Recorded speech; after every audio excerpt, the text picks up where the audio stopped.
Chères auditrices et auditeurs, bien le bonjour. L'influence de la propagande et de la désinformation de la Chine et de la Russie sur la politique et les sociétés en France et en Europe. C'est derrière ce titre, je vous l'accorde un peu laborieux, que se cache la discussion du jour. Une discussion avec Yoni tellement riche et fleuve que je vous en propose aujourd'hui la première partie. Ne vous inquiétez pas, cette discussion sera beaucoup plus facile d'accès que ce que son titre austère peut laisser prévoir.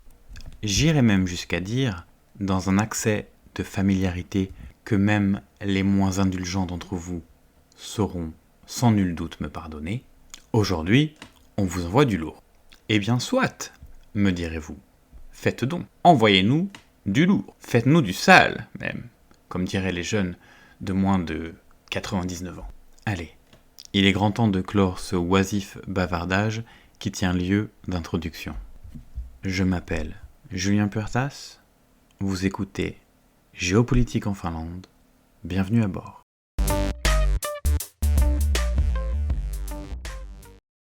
Salut Yoni. Salut Julien. Bienvenue à toi. Merci. 4e épisode. Aujourd'hui, nous allons parler de l'influence de la Chine et de la Russie, ou on va dire en gros des dictatures, sur la politique en Europe. Ouais, dans les pays de l'Ouest. Ça te va comme programme ? Ouais, on peut parler de ça. Ok. Eh ben écoute, pourquoi est-ce que tu avais spécialement envie de parler de ça, par exemple ? Pourquoi c'est important pour toi ? Je pense que c'est un sujet qui est pas forcément très bien compris. En général, il y a des pays où c'est plus compris que dans d'autres, parce que, par exemple, comme ce podcast est censé quand même parler de la géopolitique avec une vision un peu finlandaise, une perspective finlandaise, moi je suis un Finlandais mais qui a passé une bonne partie de ma vie en France. Ouais. J'ai passé une bonne partie de ma vie en France et j'ai déjà regardé la télé en France Souvent, un million de fois, et je sais ce qui passe sur CNews, BFM TV, même TF1, LCI, etc. Même les chaînes publiques. C'est ça. Et on a une vision un peu différente de l'influence étrangère en Finlande qu'en France, par exemple. Et j'aurais donné ma perspective qui est vraiment basée sur mon analyse personnelle de ce que moi je connais. J'ai grandi en France, j'ai passé beaucoup de temps en France. J'ai habité aux États-Unis, j'ai habité en Russie, j'ai habité en Finlande, j'ai habité en République tchèque, j'ai habité au Danemark.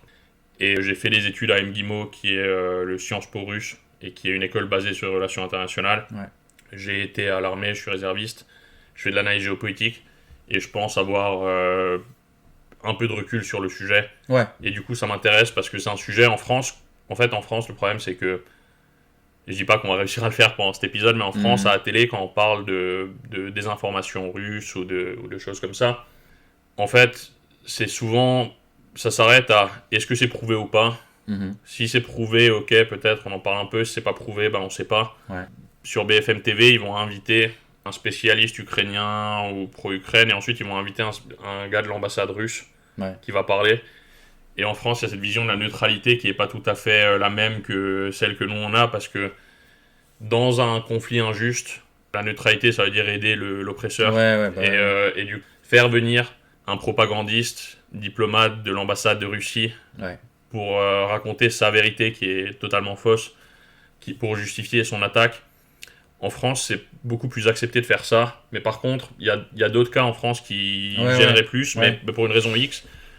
La Russie et la Chine, ça va. Mais on va mettre les pieds dans le plat tout de suite. Ouais. Je me souviens d'une fois où tu m'as donné un exemple.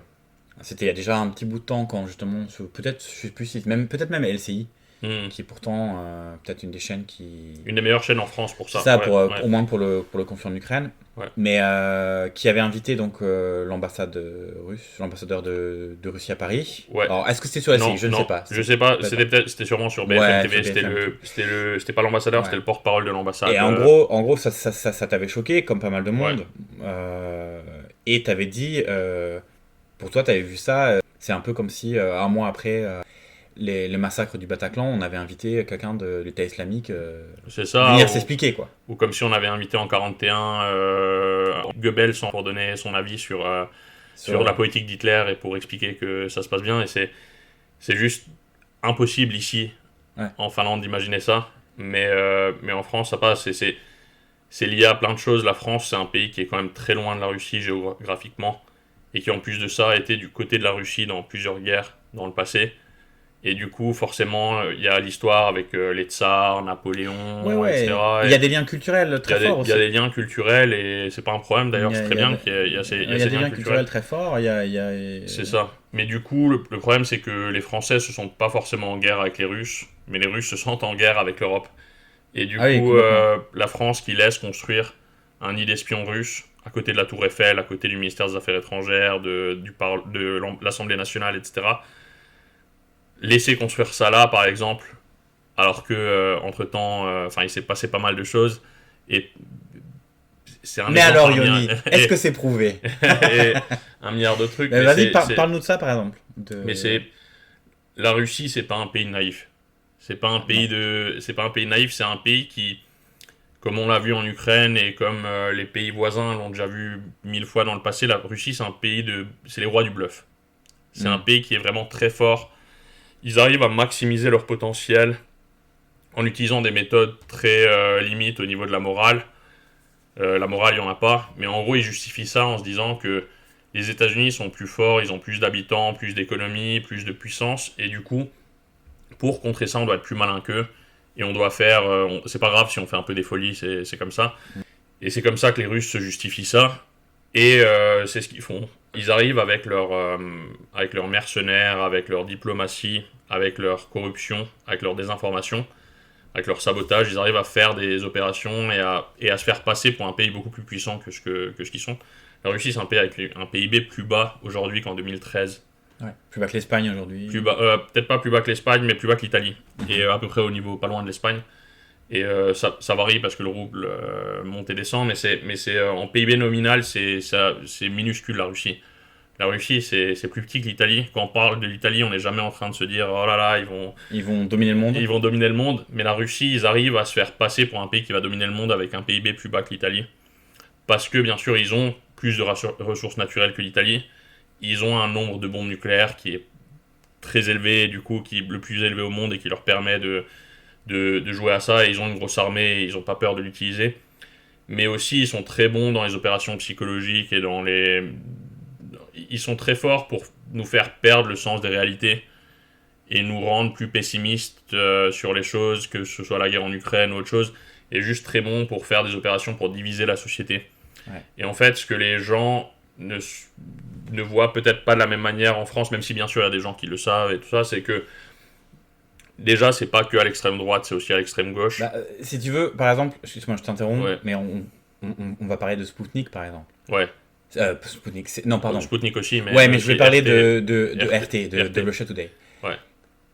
Quand la France, après l'attaque de 2022, a décidé de fermer RT, ouais.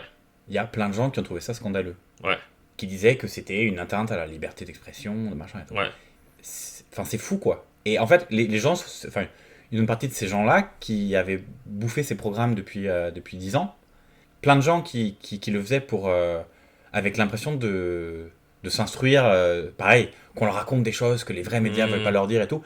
Et d'ailleurs, parfois, ils ont exploité ces failles pour de vrai. C'est-à-dire qu'ils ont exploité un manque pour différentes raisons politiques, un manque de volonté, par exemple, des télés publiques à aller en profondeur sur des sujets compliqués, etc.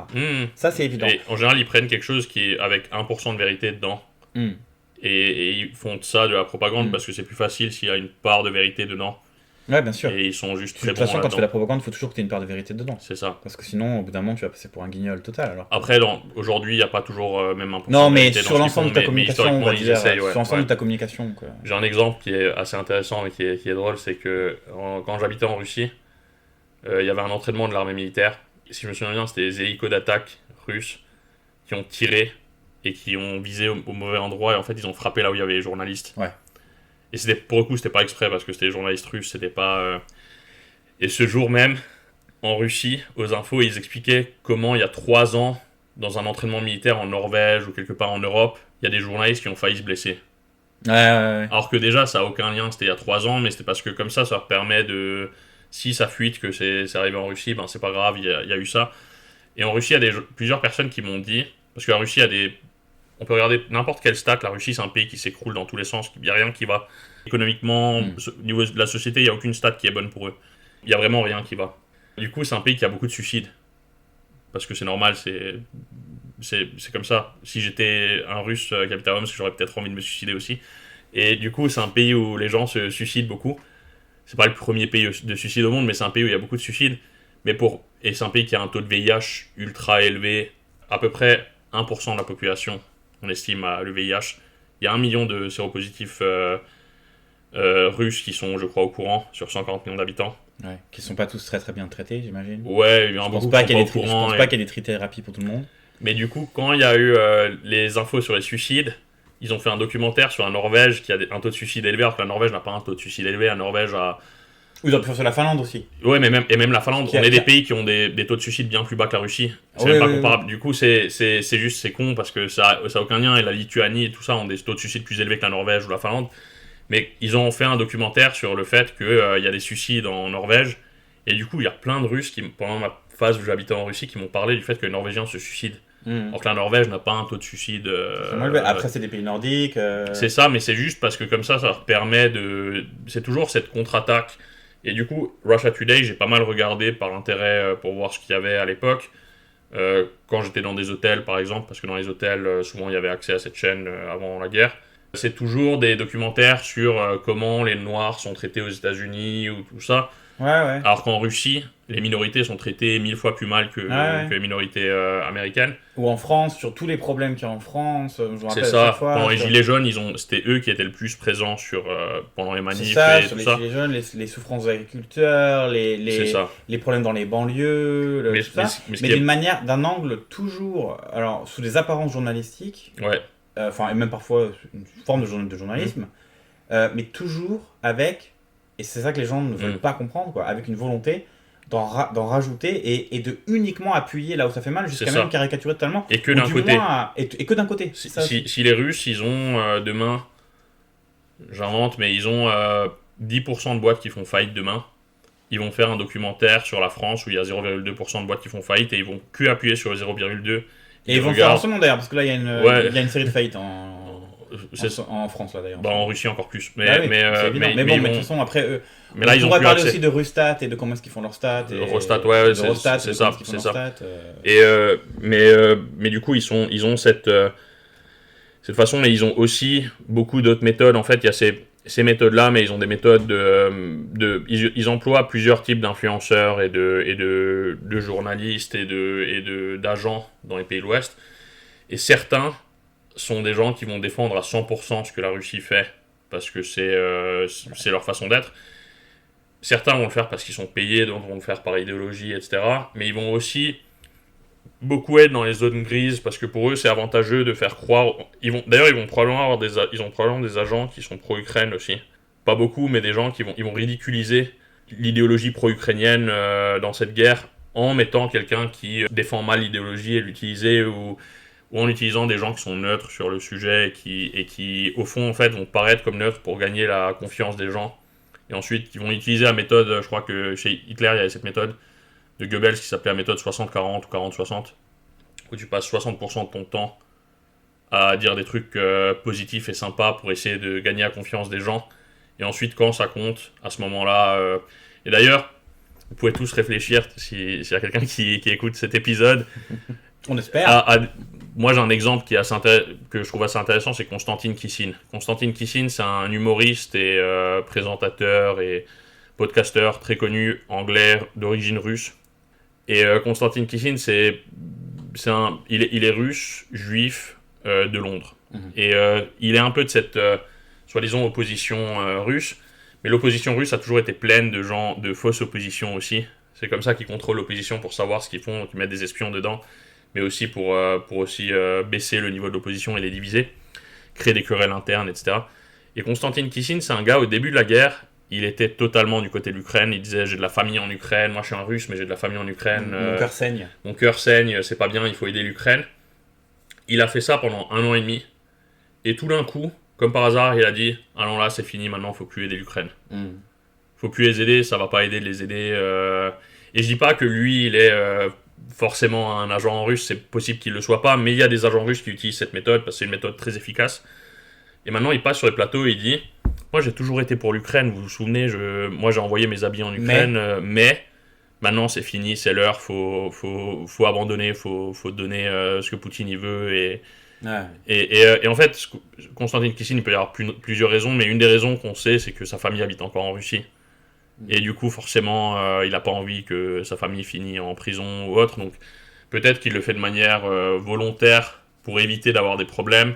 Peut-être qu'il le fait juste par idéologie, peut-être qu'il le fait parce qu'il est un agent, mais c'est le genre de truc que les Russes poussent, et ils ont vraiment un nombre d'influenceurs et de gens énormes dans l'Ouest qui travaillent pour eux. Et ça me rappelle... En fait, ce qu'il faut comprendre aussi, c'est que on peut être critique de nos modèles démocratiques. On sait que, par exemple, même au sein de l'Union européenne ou de la Commission européenne, des trucs comme ça, il y a quelques années, il y a eu des scandales, on le sait, de tentatives de corruption, de lobbying très forcé, de choses comme ça. Mais malgré tout, déjà chez nous, ça s'est su, et puis ça s'est révélé être un scandale, et on arrive à en délimiter une certaine idée, et on arrive à le retracer aussi, parce que globalement, on vit quand même dans un contexte où il y a des commissaires aux comptes, où il y a des gens qui vérifient les choses, où il y a des gens qui ont le droit de parler, etc. Ce qu'il faut comprendre, c'est que dans un système dictatorial, c'est extrêmement facile de débloquer 500 000 $ par-ci, 1 million par là, 10 millions par là. Ça se fait en deux... Sans paperasse même. Sans paperasse, sans rien, sans machin. Ça peut venir de beaucoup de sources différentes, parce que l'oligarchie qui travaille avec Poutine, elle est large, et elle a des médias. Elle a des médias, voilà. Et c'est... Enfin, je veux dire... Et c'est d'ailleurs à ça qu'elle sert aussi. Ouais. À faire des choses que l'État ne peut pas faire.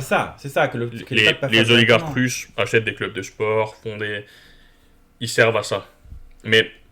Et du coup, la raison de cet épisode, même si on est parti plus sur le côté des informations, ce qui m'intéressait le plus à la base, c'est plus le côté l'influence sur la politique, pas des informations en général, parce que c'est pas mon sujet, même si c'est un sujet qui m'intéresse, mais c'est pas un sujet mais tu sais que de toute façon, c'est un épisode où bien on va faire un épisode long, ou bien on va faire 2 épisodes, parce que je pense qu'il y a beaucoup de choses à dire. Il y a beaucoup de choses à dire, mais du coup, il y a...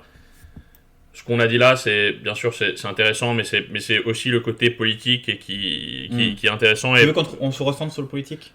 Si possible, un petit peu, pour revenir du coup sur la France et sur comment ça...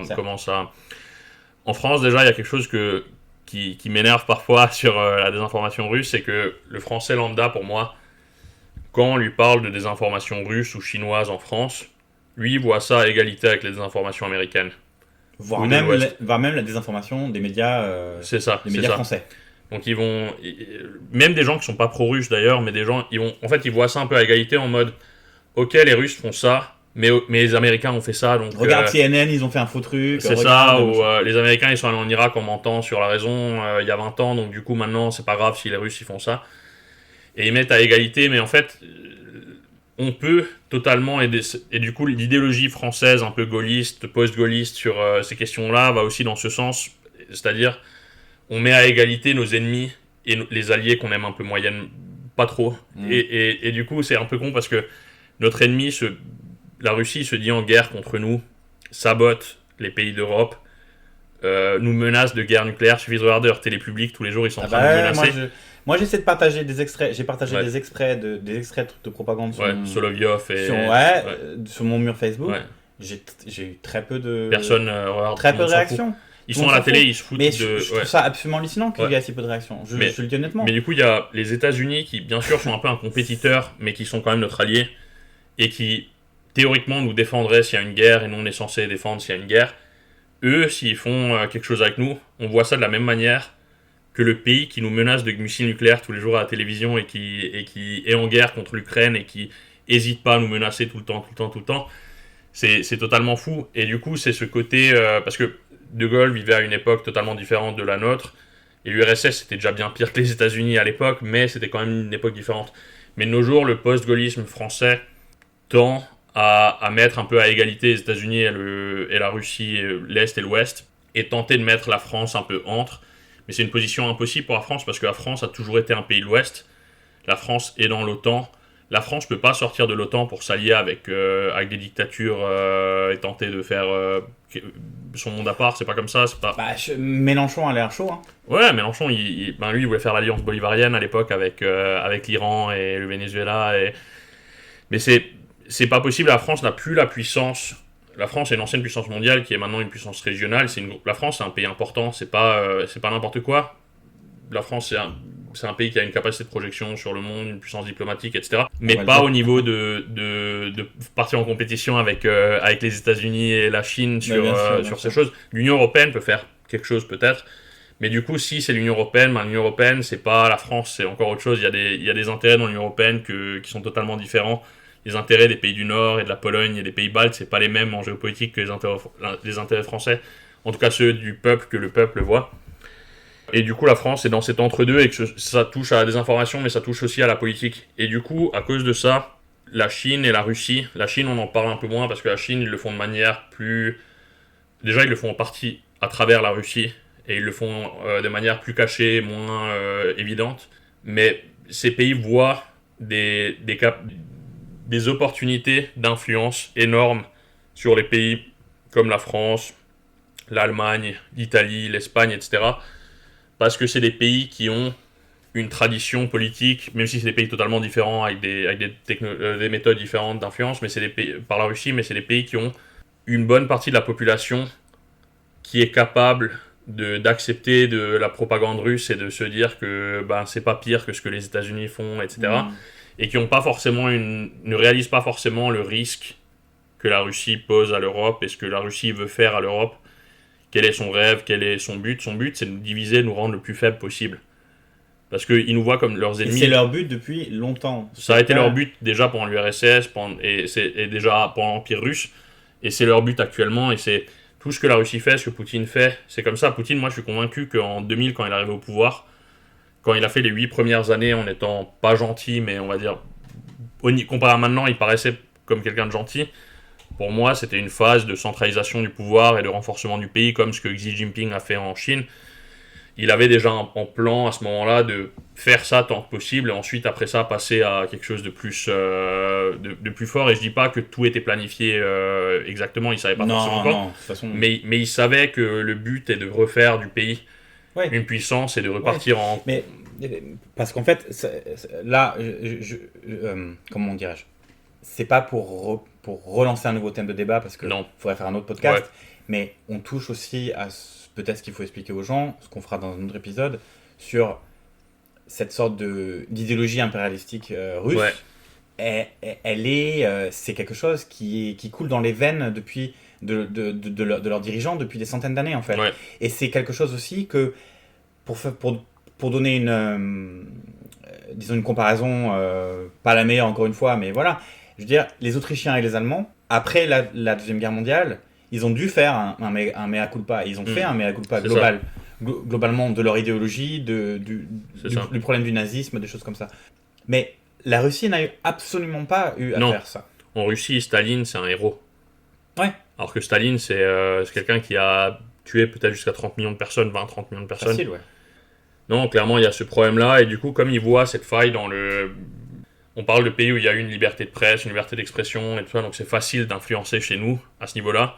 Et du coup, si en plus de ça, il y a une population dont une grande partie est apte à accepter l'idée que c'est pas très grave s'il y a de la propagande russe ou autre, parce que c'est pas plus grave que la propagande américaine au fond, c'est des pays où ça marche facilement. Et du coup, en France, il y a cette spécialité qui est aussi en Allemagne, mais d'une manière un peu différente, c'est qu'il y a une extrême droite forte, mais il y a aussi une extrême gauche assez forte. Et quand je dis extrême, bien sûr, chacun voit le mot extrême à sa manière et tout ça, mais il y a la France, c'est un pays qui quand même pendant longtemps avait un parti communiste qui était assez fort et qui existe encore. Qui a été très fort. Ce qui n'est pas le cas par exemple en Finlande ou dans des pays, dans d'autres pays. Et en France, il y a aussi ce côté extrême droite, et la France, ça a été un peu un endroit où la Russie a testé ses capacités d'influence sur l'extrême droite. Parce que l'extrême droite historique en Europe n'est pas pro-russe, au contraire. Mais de nos jours, elle est plutôt pro-russe. Parce que pour des raisons de corruption idéologique, de paradoxe, de financement aussi. Parce que l'extrême droite a utilisé... Les Russes ont utilisé l'extrême droite et l'extrême droite a utilisé la Russie monter en puissance, et après cette fausse idée de conservatisme russe. Ouais, c'est ça. C'est-à-dire que sans même parler d'extrême droite, Ouais. on peut parler du moins d'une certaine idée de... Ils ont une politique pour aller essayer d'aller pêcher, et ça a très bien marché, on va dire, une bonne partie des gens conservateurs, avec des valeurs chrétiennes, généralement catholiques, ou souvent catholiques, mais pas uniquement, mais voilà, orthodoxes aussi.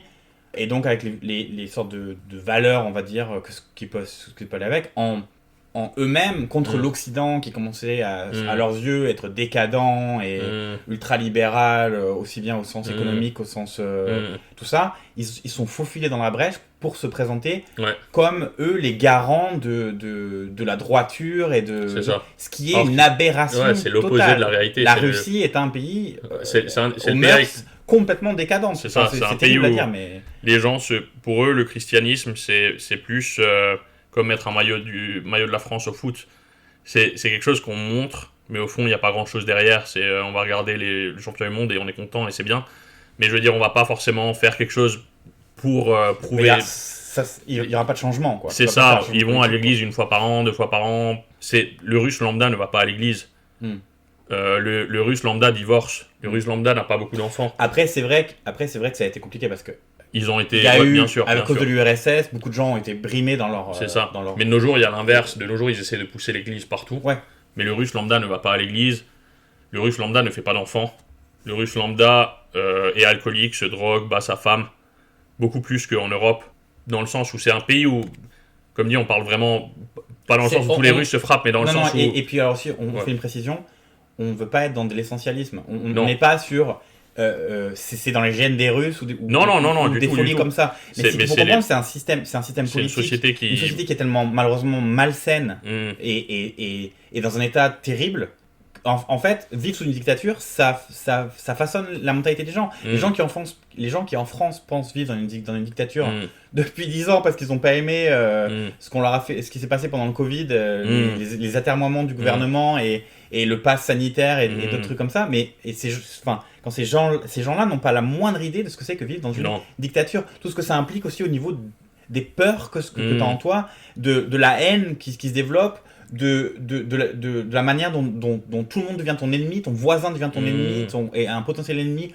Enfin, des choses comme ça dont les gens n'ont aucune idée, quoi. Pas possible de faire confiance à la police. Tu peux pas faire confiance à la police. En Russie, il y a un taux de meurtre 6 à 7 fois plus élevé. Tu peux pas faire confiance aux fonctionnaires, tu peux pas... Même et aux statistiques non plus, du coup. Tu vis dans le mensonge, en fait. C'est ça. Et la Russie a réussi à donner une image de pays qui est sous contrôle et où tout se passe bien. Mais il y a 6-7 fois plus de meurtres par habitant en Russie qu'en France. Et comme il y a plus de 2 fois plus d'habitants, ben ça fait beaucoup de... Ouais, et puis les gens qui disent que Moscou est très sûr et tout ça, qui sont allés et qui ont vu le centre de Moscou en journée, etc. Et ça paraît, quand on se promène pendant la journée, on voit des policiers partout et tout ça, ça paraît safe parce qu'ils prennent les SDF, ils les jettent dehors pour que les touristes soient contents, et il y a ce côté-là. Mais les statistiques montrent que c'est pas un pays où ça se passe bien. Mais ils arrivent quand même à avoir ces gens qui sont plutôt conservateurs et à leur vendre cette histoire et ce côté-là. Et d'ailleurs, même en Finlande, le peu de gens qui sont tombés dans la propagande russe, chez les Finlandais qui sont pro-russes, c'est une toute petite part, mais c'est des gens très chrétiens souvent.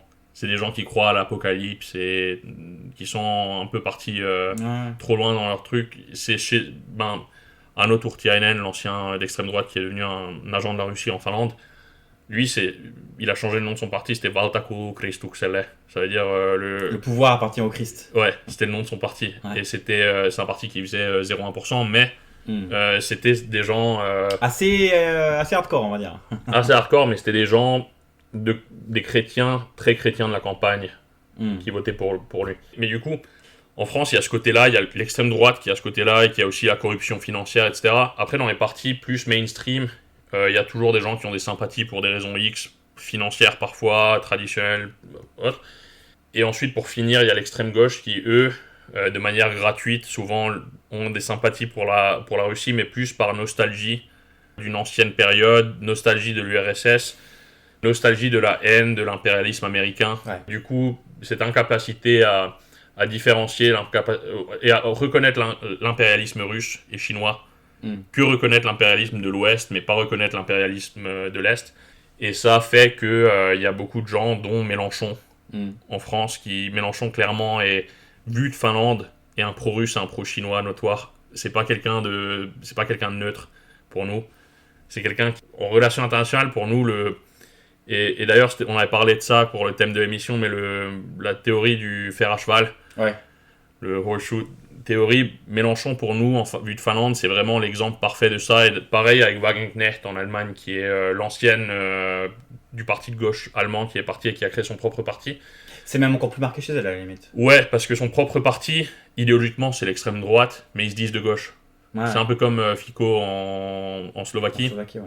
Mais elle est anti-vaccin, anti-immigration, pro-russe, anti-américain. Enfin, mais elle se dit l'extrême gauche. Sur les relations internationales et sur la géopolitique, la théorie du fer à cheval est encore plus marquée que sur d'autres sujets. Sur l'économie aussi en partie, mais sur ce domaine-là, et c'est vrai que dans beaucoup de pays européens et aussi aux États-Unis, l'extrême gauche et l'extrême droite ont beaucoup en commun. Et ça vient, bien sûr, il y a beaucoup de raisons à ça, dont le fait que les extrêmes, les populistes sont souvent des collectivistes, alors que les partis plus mainstream sont plus des individualistes, même si on n'est jamais à 100% l'un ou l'autre. Ouais. Mais ça joue, et du coup, si on part du principe que l'intérêt collectif passe devant l'intérêt individuel, forcément, ça finit par... Bah, disons que en fait, c'est que ça se confronte avec l'idée même de démocratie. liberté, Ouais. de liberté et de démocratie, en fait. Ouais. Et c'est un peu un des débats qu'on a eu une fois, Ouais. où moi j'étais pas d'accord avec toi au début. Mm. Je suis pas forcément à 100 000% d'accord avec toi, mais c'est vrai que tu m'as fait pas mal réfléchir là-dessus. Je pense qu'il y a beaucoup de gens qui, comment dirais-je, se voient collectivistes, mais n'en comprennent pas forcément, alors qu'on vit dans une société, encore pour le moment, qui Plutôt est individualiste. plutôt individualiste. Et donc, on peut parfois en ressentir les côtés pervers ou les Ouais. côtés. Ouais, et il y en a. Il y en a, les côtés pervers et les côtés tristes ou voilà, ou anomiques, peut-être qu'on pourrait dire quasiment en termes sociologiques, quoi. Mais d'un autre côté, comprendre ce que ça veut dire si on est collectiviste, alors que, au sens de. Tu admets le fait que, par exemple, si tu te retrouves minoritaire, même pour une cause que tu vas considérer juste, ben, t'auras jamais le droit au chapitre, en fait. Non. Il y a pas de malheureusement, c'est pas possible. Il peut Non. pas y avoir une démocratie collectiviste, en fait. Non. Si on va vraiment au bout du collectivisme, Si on va il au bout du collectivisme. n'y a pas Et de démocratie. donc il faudra définir ce qu'est le collectivisme. Et on est bien d'accord que, par exemple, le modèle social nordique, par exemple, tel qu'on parle en général, À des parts de collectivisme. a des parts de collectivisme. Bien sûr. Et on n'est pas en train de vous dire qu'il faut pas payer d'impôts, que Non. que le système L'inverse. Ouais. c'est pas ça. Clairement. Mais il faut donc voilà. Le monde est plus gris que blanc Voilà, ou on noir. n'est pas sur le blanc ou noir. Ouais. Mais une société qui marche bien a une part de collectivisme dedans, et s'il y a une crise, une guerre ou autre chose, le collectivisme peut prendre le dessus. Mais en général, c'est vrai que si on va vraiment au bout du collectivisme, ça veut dire qu'il n'y a plus de démocratie à ce moment-là, parce que l'intérêt collectif prime sur l'intérêt individuel, et du coup, l'intérêt de l'individu passe derrière.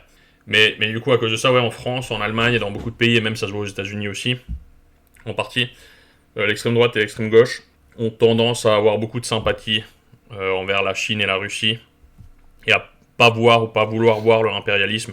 Ouais. Mais à voir l'impérialisme américain. Et bien sûr, les États-Unis n'ont pas forcément toujours bien joué leur jeu là-dessus, parce qu'ils ont donné des raisons à ces gens-là de ne pas aimer l'impérialisme américain et de ne pas accepter ce que les États-Unis font. Mais c'est un problème, et c'est quelque chose qui varie beaucoup en fonction des pays et qui est totalement différent ici, parce que comme on a été une colonie de la Russie, chez nous, être pro-russe, c'est limite de la traîtrise directe, dans le sens où on peut pas... aujourd'hui, un politique finlandais vient de se faire virer, quelqu'un qui est là depuis des décennies, Kimmo Kiljunen, qui est un poids lourd du Parti social-démocrate finlandais. En fait, chez nous, dans tous les gros partis, il y a quelques personnes qui sont un peu des anciens encore, et lui, c'est un ancien de la finlandisation, il est marié à une Russe, il a des sympathies envers la Russie, il n'est pas pro-russe dans le sens où c'est pas un poutiniste, c'est pas quelqu'un qui adhère aux idées de Vladimir Poutine, mais c'est un vrai de la finlandisation, c'est quelqu'un qui pense que il faut apaiser la Russie pour qu'il faut aller vers eux plus que... C'est ça. Et hier, il y a une vidéo qui est sortie où il était dans un événement privé avec des Russes, et il leur expliquait que lui, il pense qu'il faut ouvrir la frontière avec la Russie pour laisser les civils passer. Parce que c'est bon pour la Russie qu'on laisse la frontière fermée, et que ça leur blablabla, etc. Il racontait ça. Et que les Finlandais sont des fous de ne pas vouloir ouvrir la frontière. Cette vidéo est sortie. Lui, il était dans le comité relations internationales du Parlement. Il s'est fait virer tout de suite. Ouais. Et sa carrière, elle est finie. On imagine en France, si un En politique... France, il aurait eu un prix RT et il aurait eu... Mais bon, mais- évidemment, on peut pas comparer. Mais... On peut pas comparer, mais c'est juste deux niveaux différents. Ouais. Et c'est comme ça. Et comme dit, chez nous, il y a une grosse différence entre la période avant la guerre en Ukraine et la période après, parce qu'une fois qu'on est dans l'OTAN, on n'avait plus besoin de jouer le jeu de la finlandisation, même un peu, alors qu'avant, là, on jouait quand même encore un petit peu à ce jeu-là. Mais du coup, chez nous, l'extrême gauche, par exemple, a beaucoup moins de pro-russes et de sympathie. Il y a quelques points en commun avec l'extrême gauche française, mais quand même beaucoup moins. Ça reste des gens qui sont plutôt pro-OTAN, plutôt pro... pas forcément fans de ce que les États-Unis font, mais qui sont quand même... ils n'ont pas de sympathie envers la Russie. Et notre extrême droite a quelques personnes qui ont des sympathies, mais quand même... Il y a eu un nettoyage. Hein. Il y a eu un nettoyage Clairement. Et ces gens-là, c'était souvent par corruption intellectuelle ou autre. Mais c'était... Au fond, on n'a pas la même politique qu'en France à ce niveau-là. Et pas la même politique qu'en Allemagne. Et chez nous, on n'a jamais eu RT. Ouais. On n'a pas trop de russophones en Finlande en dehors des Russes. Mais il n'y en a pas tant que ça. Mais on n'a pas de... Les Finlandais ne parlent pas russe et du coup, c'est très difficile pour eux de nous influencer. Ils essayent, mais c'est très difficile parce que on n'est pas vraiment ouvert à leur idéologie ou leur propagande. Ils ont un discours public qu'on peut voir ou bien sur les réseaux sociaux, genre Medvedev, ou sur les canaux de propagande officiels de la télé russe. Les quelques bouts que j'en ai vus, où ça parle de la Finlande, ils ont un côté extrêmement paternaliste de parler de la Finlande, et ils en parlent vraiment comme une ancienne colonie, quoi. Ouais. C'est incroyable. C'est comme ça qu'ils nous voient. C'est la petite Finlande chérie. Quand je suis arrivé en Russie... C'est incroyable, quoi. Enfin, j'ose même pas imaginer si un politicien français, même d'extrême droite, osait avoir utilisé la moitié de ce genre de discours en public pour parler, je sais pas moi, de l'Algérie. Ou de l'Algérie, mais tu vois, ou un Belge du Congo, mais ça serait un scandale énorme. Et il a raison. T'as raison, ouais. Voilà, on s'arrête ici pour aujourd'hui, au milieu de quelques phrases polémiques et en plein débat très animé. La suite arrive très bientôt. D'ici là, chères auditrices, chers auditeurs, n'oubliez pas, si ce programme vous plaît, de le partager, d'en parler autour de vous, de vous inscrire, de nous donner des notes, de nous donner un peu de force pour développer ce projet, pour le moment en tout cas, entièrement bénévole. On vous remercie 1000 fois, on vous dit à bientôt. Ciao ciao. Ou plutôt, moi moi, comme on peut dire en Finlande.